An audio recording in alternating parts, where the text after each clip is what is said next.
the 10 seconds of awkwardness. We're live. What's up, guys? Welcome back to the channel.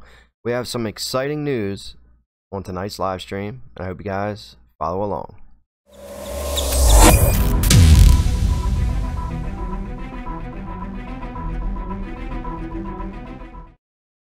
Boom. Looks like we're live. Hopefully everything's coming through. Get situated here so I can see the chat and get some people here. Alright.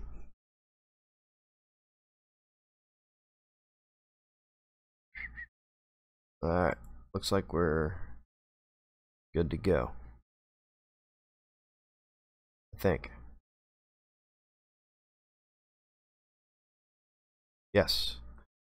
So, what is going on, guys? Hunting stuff with J&J. In your home. Yes, I am home. So, I am actually not going out of town anymore working until, I believe, August. So, I will be home probably majority of the time from here until then, till August, sometime in August. What's up, Joe? Welcome back to the live stream. So, but yeah, hopefully I'm here the rest of the time from now until August. That's the plan. That's what I was told. We'll see what happens. What's up, George Clark? What's up, buddy? Timothy, what's up, Dave? Finally able to make the live stream. Awesome, man. Missed you. I know you haven't been here in a few weeks, but glad to have you back. Glad you were able to join. So, a couple things tonight. It's actually going to be a little bit of a shorter live stream, just because I have some stuff to do immediately when this is over. But over the years, this is going to help. You know, it's going to help benefit you guys as well.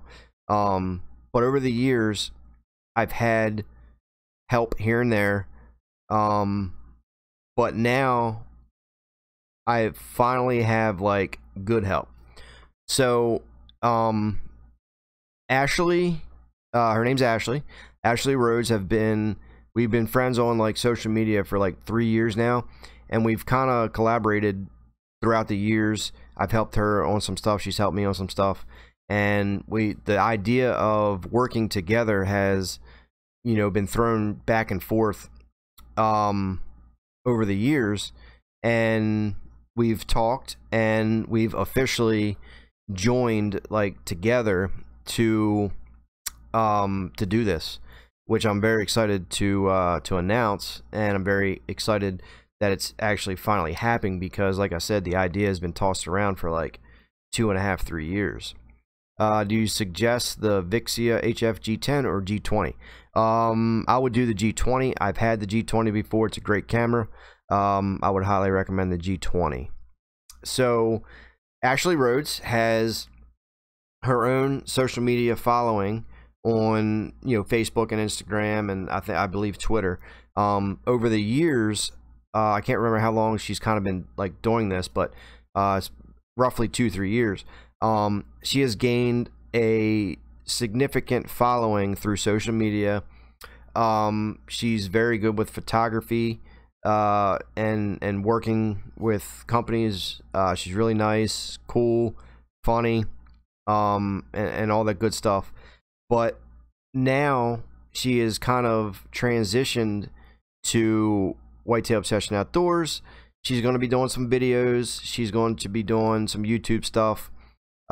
She's going to be helping out with photography, pictures, and stuff like that. We're going to be most likely hunting together this year sometime. There's so much stuff to figure out, because this literally just happened like 2 weeks ago. So we're talking on a regular basis to try to get things figured out, and you know, just how we can help each other, and what we can do to kind of grow the whole ordeal. But it's pretty cool, you know, just because, you know, it's so tough keeping up with you know, everything. So now that I officially have like good help, somebody that has experience and knows what to do and all that other stuff, it's just pretty cool. And we would hope to continue to grow the whole thing into whatever it could possibly be. It's just going to be a fun process, because even though you know, this is like the 3.5, 4 years that I've been doing it, it's relatively new, you know what I mean? So it's just you never know what you're going to get out of it, and it's new. You know, we're all still new to the whole thing, and my whole purpose and the whole process here is to help other people. That's what the channel is all about. It's all about how to do this, how to do that, how to do this, how to do that. It's not about, you know, putting on a show or something to where all you do is turn it on and, you know, somebody kills, 50 deer in one episode, or, or kills a 200-inch buck or 250-inch deer, and all they show is commercials and killing something.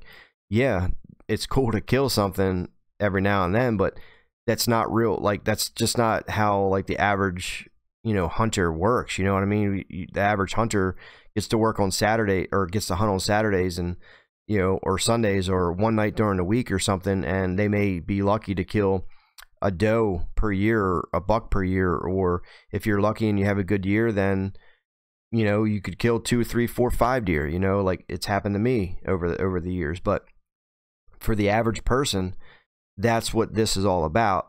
It's about helping the average person, have more success, or if they want to learn how to do something like video a hunt, or pick a video camera, or how to attract deer, or plant a food plot.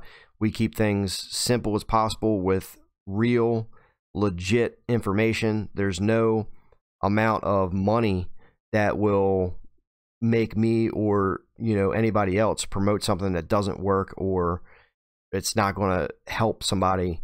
You know what I mean? So it's just different.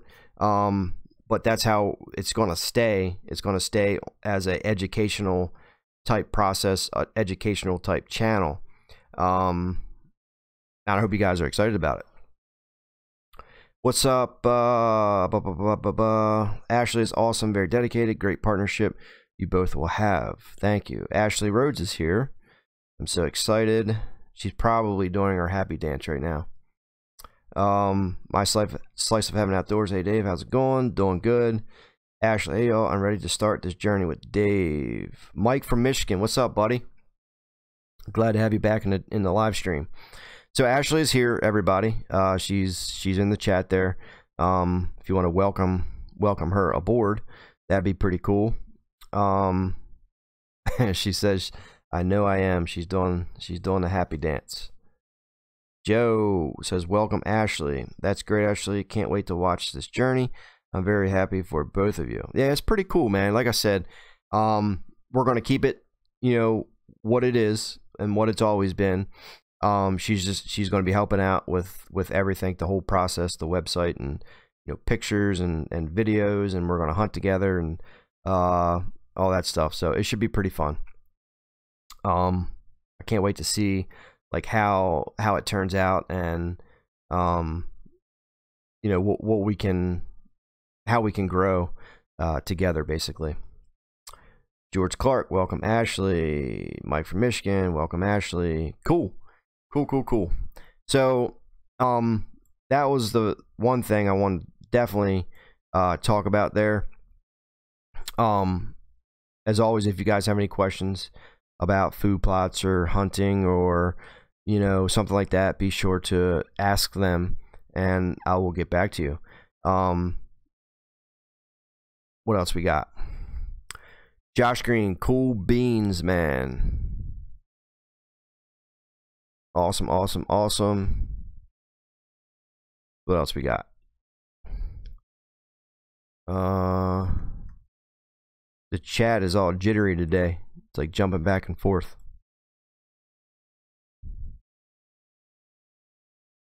Ashley, I will still be my goofy self, so be ready. Laugh out loud. SJ Outdoors, what's up, Dave and Ashley? So I have to figure this out. So if anybody has computer experience or knows how to do this, please send me a message or an email.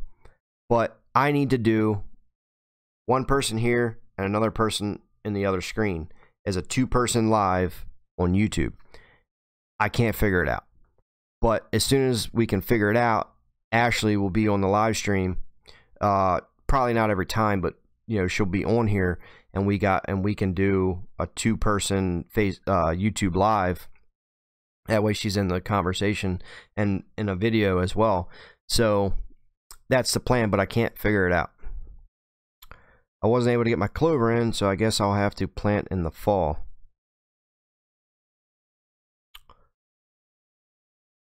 You can plant now. What state are you in, Mike? Because you can plant now. You don't have to wait till the fall. You can definitely plant. What tree arm do you suggest? Right now I have the muddy tree arm. It works well. I have a Manfrotto. I think it's a 128 RC fluid head. Very good fluid head. I think they're about, you can get them about $100 on Amazon, and the tree arm I think is about $80, I believe. Any porcupine sightings? No, I have not seen the porcupine on the property in Pennsylvania. I don't know where it went, but I'm glad it's gone, because I put a trail camera where he was, and there's trail cameras throughout the whole property, and I have not seen the porcupine. So hopefully it's just like gone forever. But with that, the property, we're going back this Saturday, and Ashley says I have both of those too. Great products. Yes, very good products. Manfrotto makes a very good fluid head. They can get very expensive, but there's also ones that's relatively cheaply priced that's still good quality. So if you're getting a fluid head and wanting to film hunts, I would highly recommend the Manfrotto brand of fluid heads. You get smooth pans, and it's just a very good fluid head. And arms, I mean, if you're going to do it, and make sure you do it right, don't go buy, I don't know the brand name of it, but you can buy a camera arm. They're like $30, and you will waste your money. They're horrible. Michigan, property is 3.5 hours away. Birthday parties, grad parties, and wedding will prevent me from getting up there till end of June. Gotcha. You could still do it though, man. End of June, you can still plant clover. Thank you. Also going with the VariZoom. I have a VariZoom. VariZoom for self-filming is almost 100% necessary to have. I have one on my camera now. It works very well for self-filming. You need a VariZoom for sure. So, the property in Pennsylvania, somebody had asked this question a while ago. I think it was like 2 weeks ago, I believe. On the one property that I have, there's a 3-acre field, and in that 3-acre field, we disked the whole thing up, so it is now a food plot. But I didn't plant all the same species, so of plants. So one side is going to be 1 acre of clover, which is already planted. Video comes out next Wednesday, but I planted that in 1 acre of clover. The far end, opposite end, I planted 1 acre of buckwheat. Now, buckwheat probably is only good for about 60 to 70 days, but it's very high in protein, and deer love it. So after that 70 days, it's done for. It's gone. So I'll come in and broadcast some brassicas and turnips and oats or something like that. And the cool thing is that what we're doing this weekend is we left the center open. We didn't plant anything. So 1 acre in the center. So you got 1 acre of clover, 1 acre of buckwheat, and then we'll broadcast some stuff for the fall. But the center is now open. So we are going to plant 1 acre of soybeans in the center of all 3 of those. So in the center, we'll have 1 acre of soybeans. So the question came about is, will that 1 acre of soybeans be able to withstand browse pressure? And the answer is probably not. So what we're doing to prevent that is I bought a dual perimeter electric fence. So the reason behind that is I want the soybeans to be able to grow and reach their full potential before the animals eat them, and keep that fenced off until probably like October, and we can take the fence down, and during that time frame we're going to be spraying the heck out of them with antler growth to build up that nutritional value in the soybeans.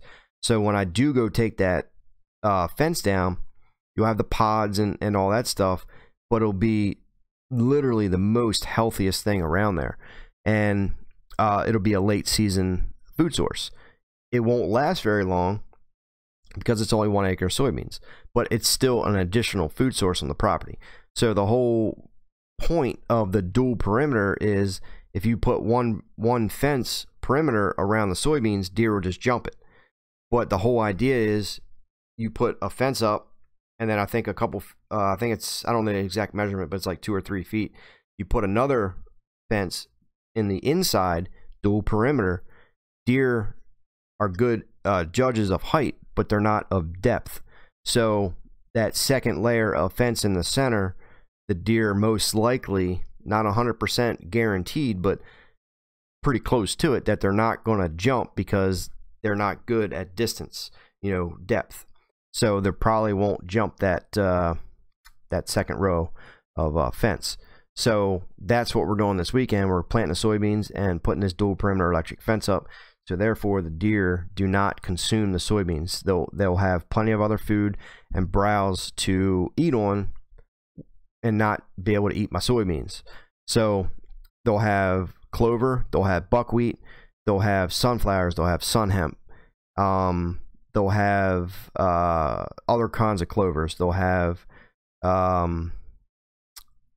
sorghum. They'll have all kinds of stuff. Cowpeas, other soybeans in another summer plot that I planted. So they'll have multiple variety of plants to choose from. Plus, if we can get these apple trees to produce, I put out a video last Wednesday explaining these apple trees that we sprayed. But if we can get these apple trees to produce, that's another additional food source. So the whole idea behind that is to create as many food sources as you possibly can within your means. So I talked about this the other day, is a lot of people get frustrated or something because they only have like an acre or 2 acres or 5 acres or 10 acres, even they might have a max of like 20 acres. The whole trick behind that is to work with what you have available. So if you only have 10 acres, you have to look at it from an outside view and say, okay, what does this 10 acres not have that I could improve on? So if your 10 acres doesn't have very much browse, or you don't have any food plots, or you don't have any bedding, or you don't have any cover for the deer, you don't have any water source, you have to figure that out. So, and there's so many ideas, so many options that you guys have. So if you don't have a food plot, or you don't have access to tractors or something like that, guys, get in there with a rake, get in there with a leaf blower, get in there with a weed whacker, make a food plot. It's very simple to do, very easily. I just did one the other day. A video comes out this week about it, but there's so many options that you can do. If the property doesn't have bedding, get a chainsaw, do some hinge cutting. If it doesn't have water, make a water source, get a 55-gallon drum and keep water in it, or put it in a stream. That's what we're doing. There's so many options that you could do if you want to, you know what I mean? So like there's so many different options that you could do other than dumping something on the ground, because like I would prefer to bust my butt and put a food plot in over than you know, going to the property and dumping a bag of corn or something like that, because here's the thing. Myself, I live 4 hours away from the hunting property, so to have a feeder there or to dump some stuff on the ground, or you know, some powder junk or something like that, you're 4 hours away. So how long do you think that's going to last, and how much do you think that's actually going to benefit the deer herd? So, you know, when you do other things, you don't have to worry about, you know what I mean? So like, you dump something on the ground, you're 4 hours away. How often are you going to get there to replenish it? And not to mention, you'll be left majority of the time with mold. You know what I mean? You'll have a moldy mess on the ground. So there's so many other options that you could do, especially if you live far away from your property, that benefits the deer over a long-term period of time. So you just have to consider that. So any property has room to improve on or grow, and it's just so many things that you could do, honestly. Just got my antlers guard today. Can't wait to try it. I'm beyond stoked.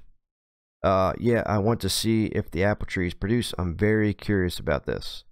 I will keep you updated. I'm going to go there this weekend and update it, see what happens. But I will update probably on every 2 weeks or so.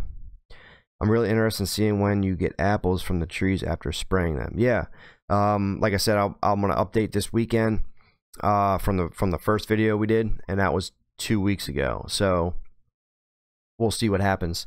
I'm very excited about that as well. I hope I can get the trees to produce apples, because there's so many. These trees are so big, and I think there's like 4 apple trees and 2 crab apple trees, I believe is what it was.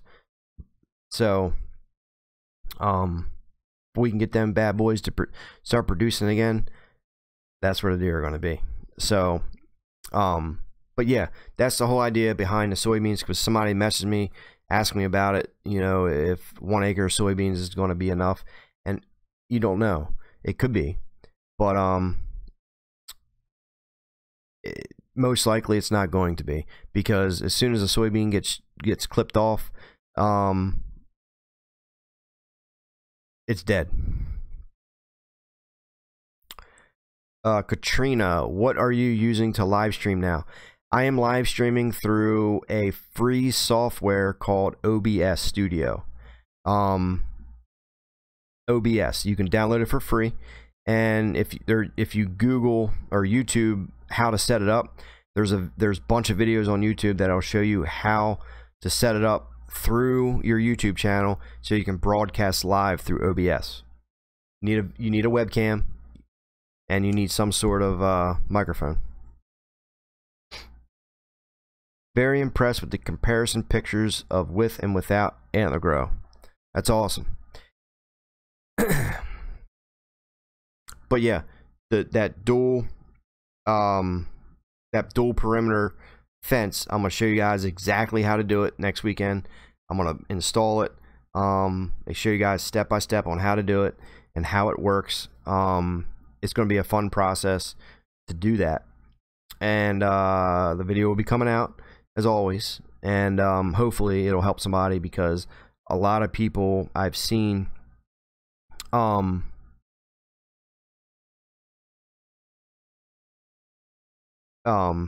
put one fence up and the deer just jump it, and it's no good. Aren't you a little nervous with a fence like that, and if deer get zapped it might scare them, or does food drive and curiosity overall the fact of getting zapped?